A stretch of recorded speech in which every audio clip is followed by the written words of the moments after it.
Hola, soy André Flores, alumno del programa de maestría en investigación clínica. Vamos a hacer un repaso y revisión del concepto de curvas ROC. Antes de entrar a esa definición, recordemos que estamos en el campo del desarrollo de proyectos o el uso de pruebas diagnósticas que se llaman así, pruebas diagnósticas o estudios de proceso, y que desde el punto de vista del enfoque arquitectónico o del diseño arquitectónico, siempre estos procesos nos permiten evaluar la confiabilidad en la exactitud diagnóstica de una prueba y que como requisitos tiene información de entrada o sustrato clínico, es decir, la variable o condición clínica que nos pueda servir para reducir la incertidumbre de tener o no un diagnóstico. Ese tipo de información entra a la prueba diagnóstica, se procesa, entonces da como resultado un resultado positivo, negativo, que se pueden analizar aritméticamente para determinar sensibilidad, especificidad, valores predictivos y otras herramientas de valoración de la utilidad de este tipo de pruebas.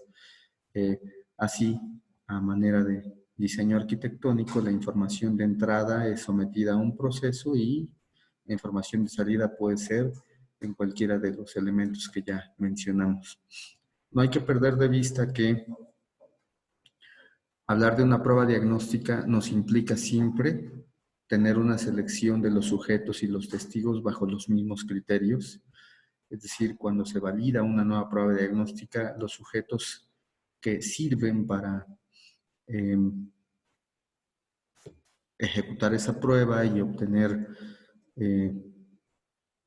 validez deben ser definidos en sus criterios. Que los sujetos que se incluyan deben demostrar todo el espectro posible de la enfermedad. Pues una prueba diagnóstica se diseña para que en una población abierta o en una población determinada nos ayude a reducir la incertidumbre diagnóstica y pues no exista algún sesgo de evaluar solo en aquellas poblaciones que por sus características tienen mucha más probabilidad de arrojarnos un dato positivo que un dato negativo. La interpretación, en caso de que exista un sujeto interpretador, debe ser cegada y se denomina experto a aquel sujeto que ha sido estandarizado y que no variará en su forma de interpretar una prueba o que no habrá variaciones significativas entre sujetos e interpretadores. Todo esto tiene que asegurarse cuando se diseña una prueba diagnóstica. Y que en la salida, en los datos de salida, pues bueno, habitualmente, aunque en las pruebas diagnósticas se utiliza la dicotomía de positivo o negativo, enfermo o no enfermo, existen variables como las cuantitativas que también justamente por eso se diseñan curvas ROC como una forma de ubicar puntos de corte en una serie numérica en donde ese punto de corte nos permite aproximarnos a estos mismos conceptos de sensibilidad y especificidad. Recordemos que la certeza o precisión diagnóstica contrasta sensibilidad y especificidad de una prueba, los promedia y pues nos permite acercarnos a una idea clara de qué tan precisa es la prueba. Esta diapositiva es para recordar justamente la anatomía de una tabla de 2×2, que es a la que finalmente llevamos una prueba, sea en a priori una condición dicotómica positiva o negativa, o sea un valor de corte que a través de una curva ROC seleccionamos para que partiendo de ese punto, por debajo sea negativa a la enfermedad o por arriba sea positiva. Es decir, a fin de cuentas, en una prueba diagnóstica sí tenemos que hacer este contraste. Y el estándar de oro puede ser la dicotomía de enfermos no enfermos, y la nueva prueba diagnóstica que estamos contrastando, pues se determina como positiva o negativa dependiendo de ese punto de corte. Recordar las definiciones de sensibilidad, de especificidad y valores predictivos, así como sus respectivas razones de verosimilitud, nos permitirá tener este campo semántico para poder desdoblar bien el concepto de curvas ROC. Curva ROC, del inglés Receiver Operator Characteristic, que es una curva de características operativas del receptor, deriva el término técnico de técnicas de radiolocalización o de radar, en el que se buscaban ciertas probabilidades de encontrar anomalías en un campo de escaneo permanente. Por eso es que reciben este nombre, y lo que nos permite es que a partir de datos ordinales o cuantitativos, con más de un punto de corte, es decir, una serie de datos obtenidas de sujetos que pueden o no estar enfermos, se puedan llevar a un plano cartesiano para, en base a la sensibilidad, especificidad y los valores derivados, buscar un contraste de la sensibilidad contra la especificidad, pero estamos hablando de que no es una dicotomía, sino una serie de números. Entonces, el procedimiento de construcción de la curva que un programa estadístico nos permita, nos trazaría una curva en la cual buscaríamos un punto de inflexión de este contraste de coordenadas, en el que la mejor sensibilidad se relacione con el menor valor de la proporción de falsos positivos. Esos son los puntos de corte. Permite determinar en cuál de los puntos de corte se obtiene la certeza diagnóstica más elevada. Entendida como certeza, la contrastación, el cruce de estos valores que comenté. Esto es un ejemplo que podríamos redimensionar si pensamos justamente que cuando sintonizamos una estación de radio, lo hacemos refinándolo de tal manera que, digamos, la sensibilidad sería la nitidez con la que se escucha la música que queremos escuchar, y los falsos positivos son el ruido que acompaña inexorablemente al sonido que nos interesa y que estamos tratando de escuchar. Entonces, sintonizar es tratar de encontrar la menor cantidad de ruido contra la mayor nitidez. Sabemos que lo ideal es que tenga cero ruido y máxima nitidez, pero bueno, esos modelos ideales en poblaciones humanas, en poblaciones biológicas, es difícil de encontrarlos en la realidad. Pero esta es una analogía que nos ayuda de inmediato a aterrizar lo que significa construir una curva ROC con los atributos numéricos de una variable o una variable numérica contra una variable dicotómica que es tener o no la enfermedad, representada en el campo de las pruebas de estudios de proceso, pruebas diagnósticas, como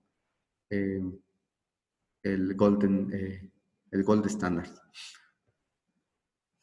Recordemos entonces los términos: verdaderos positivos, falsos negativos y verdaderos negativos, obtenidos de una tabla de 2×2, que esta anatomía no se nos debe escapar nunca, pues la inversión de las columnas o de las filas nos puede generar una distorsión de la información y una desorientación del resultado real.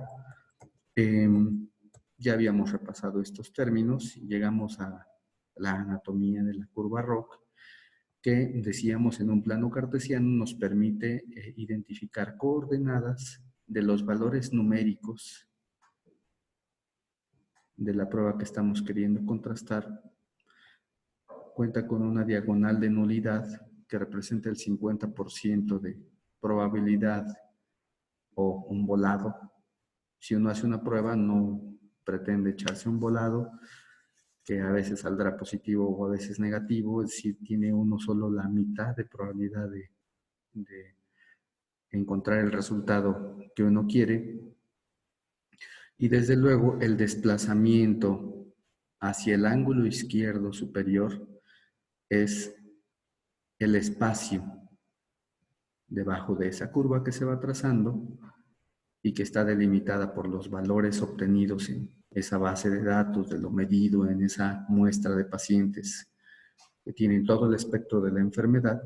Esa área bajo esa curva justamente es lo que representa el valor absoluto de la curva ROC y que respecto a esta estamos buscando su punto mayor de inflexión, su cúspide, que es lo que se acerca más a este ángulo y que deseablemente tenga una menor dimensión de las X y una mayor dimensión de las Y. Por lo tanto, el mejor resultado posible de predicción se sitúa en la esquina superior izquierda, como vimos ya, con un 100% de sensibilidad, de especificidad y una nula proporción de falsos positivos. Así hay entre el 0 y el 1 una cantidad finita de probabilidades en el que 1 es la prueba perfecta y un resultado de 0.76, o sea, 76% nos permitirá que el diagnóstico, la precisión, la agudeza de la prueba diagnóstica nos permitirá hacer el diagnóstico correcto el 76% de las veces. El 50%, decíamos, representa el azar, prácticamente la nulidad, la futilidad de una prueba diagnóstica, puesto que equivaldría a lanzar una moneda al aire, que es baratísimo. Pues no tendríamos que hacer una prueba diagnóstica al respecto.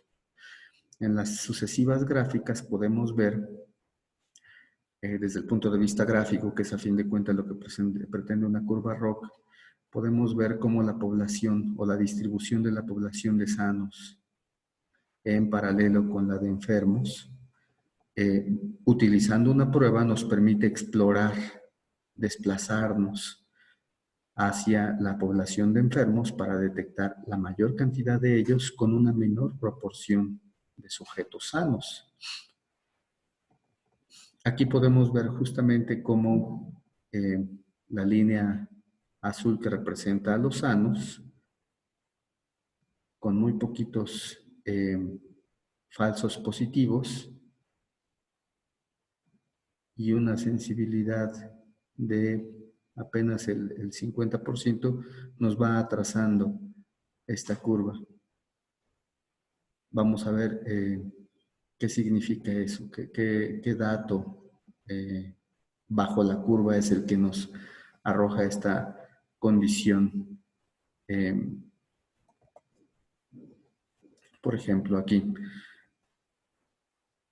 decíamos que la cúspide de la curva, que es el punto más deseado, en el que la sensibilidad sea por arriba del 50% y que no se pierda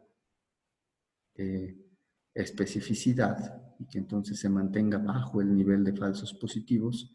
Bueno, en este momento del trazo, desde luego vemos que sí son muy poquitos los falsos positivos, pero la capacidad de la prueba de demostrarnos a los verdaderamente enfermos está cerca de la mitad, es decir, están aquí libres de diagnóstico la mitad de los sujetos.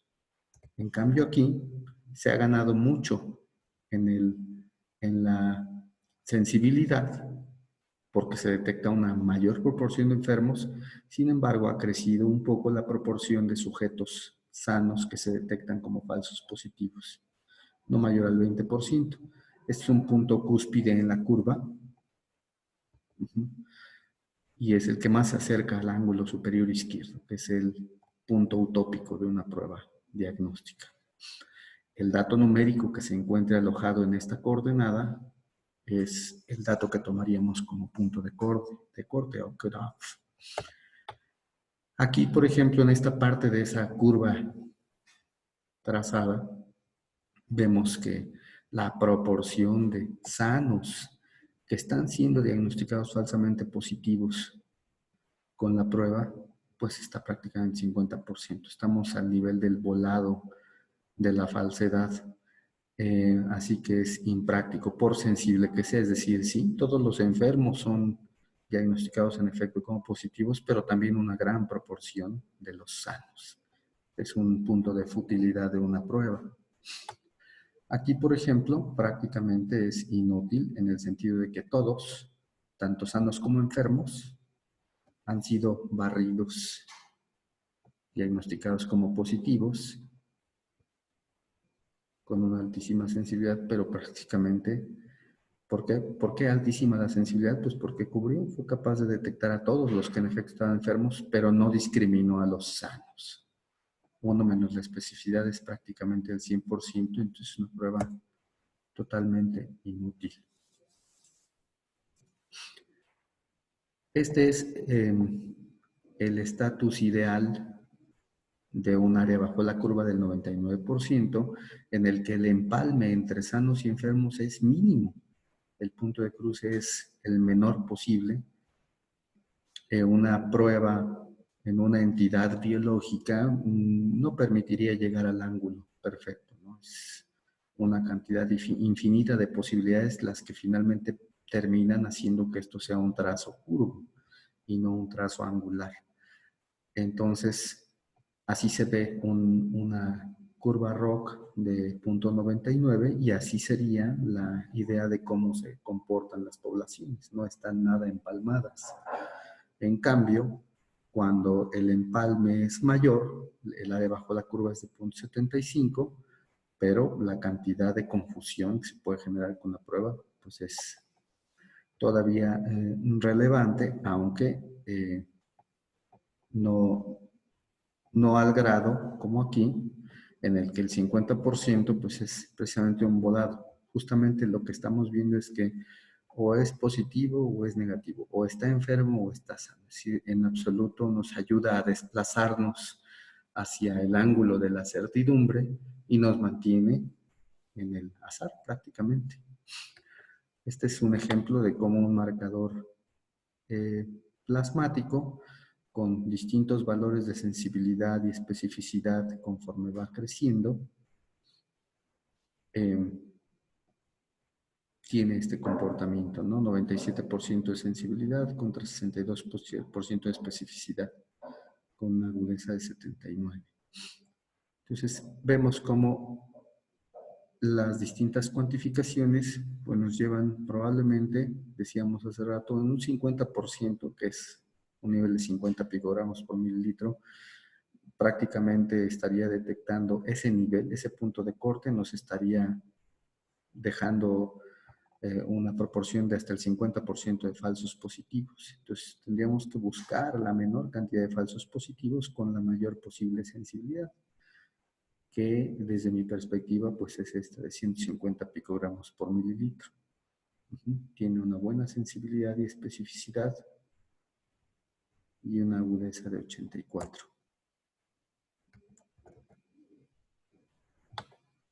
Aquí entonces, el área bajo la curva es del 91%. Y es importante considerar los intervalos de confianza y que en los intervalos de confianza de la cifra obtenida del área bajo la curva para 150 picogramos por mililitro no incluya desde luego el punto de nulidad que es 0.5, ¿no? Entonces, el intervalo de confianza en el que se está moviendo probablemente en esta población, que es el 0.91, está en este pequeño margen y no llega a desplazarse y por supuesto a incluir el punto de nulidad que es 50%. Hay que tomar en cuenta que cuando se hace una propuesta múltiple, es decir, son muchos los marcadores o las combinaciones entre ellos en busca de una mejor curva, decíamos que la prueba ideal la prueba ideal se aloja su cúspide como curva en el ángulo superior izquierdo. Una prueba que tenga ese desempeño de 100% de sensibilidad, 100% de especificidad y 0% de proporción de falsos positivos, más que hacernos dudar de la prueba en sí, nos tiene que llevar a reflexionar y escarbar nuevamente en el método de desarrollo de esta curva para mirar si la población que se escogió era la adecuada. Como habíamos dicho al principio, toda población que dé origen a un nuevo punto de corte para ser aplicado como prueba diagnóstica debe ser originada. De esa población debe ser tomada de manera abierta, de manera equitativa entre casos y testigos y sobre todo que incluya todos los posibles modos de expresión de la enfermedad. O sea, que el espectro de la enfermedad esté expresado en esa población estudiada.